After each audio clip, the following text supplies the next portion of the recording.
Forman parte da paisaxe dos nosos portos de sempre, pero cada vez hai menos. As redeiras van desaparecendo conforme pasa o tempo ante a ausencia de relevo xeracional. Unha gran perda para a nosa tradición mariñeira que en Cambados non están dispostos a permitir. O Concello, a Confraría e a Asociación Mulleres Salgadas únense para lanzar un curso de redeiras. Con este proxecto agora vaise poder levar a cabo e o certo é que nos enorgullece moito o feito de que se faga precisamente aquí en Cambados, que se leve a cabo nesta vila, pero sobre todo nos enorgullece tamén que formen parte deste proxecto tanto a Cofradía de Pescadores como o Concello, como desde logo a Asociación de Mulleres Salgadas, que representa a tantas e tantas mulleres pois das zonas costeiras de Galicia. Malia estar en perigo de extinción, no sector son moi necesarias, polo que o emprego está garantido. Realmente estamos quedando sin xente que sepa atar, vale?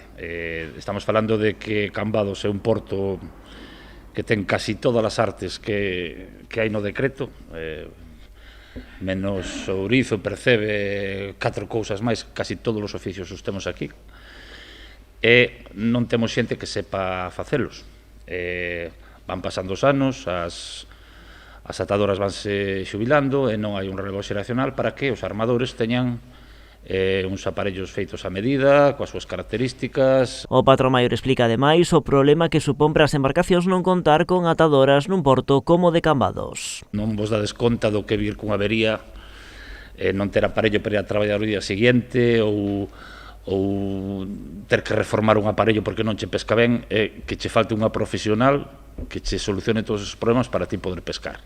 Isto sábeo o que o vive e o que o pasa. A terceira das patas desta iniciativa é a Asociación Mulleres Salgadas, que reivindica o oficio para as xeracións vindeiras. É un oficio tremendamente femenino, sobre todo aquí, e a pena que non teña relevo. Por eso o noso apoio a este curso é que haxa xente que poida vivir dignamente deste traballo, desde logo. O curso conta con 2 sesións, unha en febreiro e outra en abril do ano que ven. O interese pola actividade está a ser xa moi elevado.